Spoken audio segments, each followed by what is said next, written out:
गति 100 शब्द प्रति मिनट। डिक्टेशन स्टार्ट करते हैं 5 सेकंड बाद। स्टार्ट।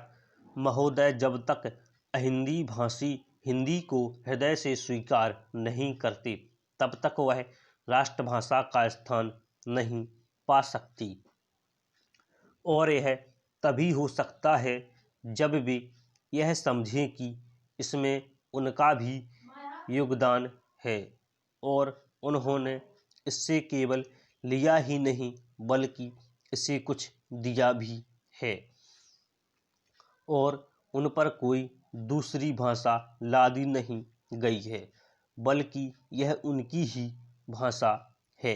मेरे कहने का अर्थ यह नहीं कि आप उनकी ही व्याकरण अपना लें। इसका अर्थ यही है कि आप उदारतापूर्वक जितना ले सकते हैं ले लें। भाषा इसी प्रकार बन सकती है, यह भी आवश्यक नहीं है कि उसको स्वीकार करने पर आप वही लिखना आरंभ कर दें, परंतु जो भी लिखें उसको आप गलत ना समझें। आज किसी भी भाषा का रूप वही नहीं है जो उसके प्रारंभिक काल में था, उसमें परिवर्तन होता रहता है। हिंदी के इतिहास में भी आपको यही बात मिलेगी।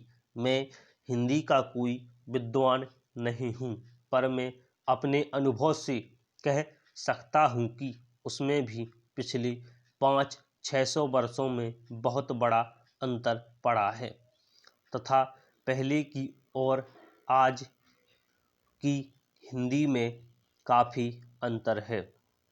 इसलिए नवयुग में जब वह देश की भाषा बनने जा रही है तो उसमें थोड़ा अंतर करना भी पड़े तो वह स्वीकार कर लेना चाहिए, जिससे उसका अन्य प्रदेशों के लोगों के साथ मेल बैठ जाए।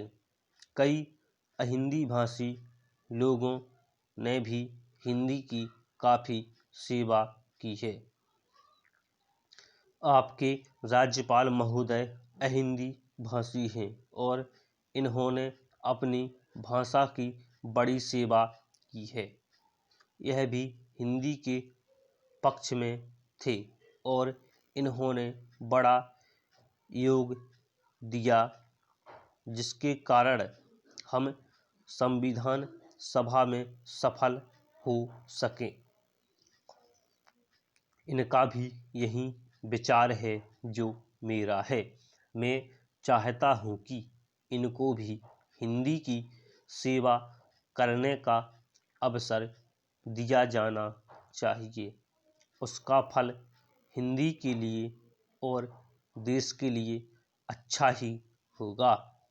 मानपत्र में आपने संस्कृत के संबंध में कहा है। मैं मानता हूँ कि हमारे देश में संस्कृत का अध्ययन आवश्यक है, क्योंकि देश की सभी भाषाओं का स्रोत वही भाषा है।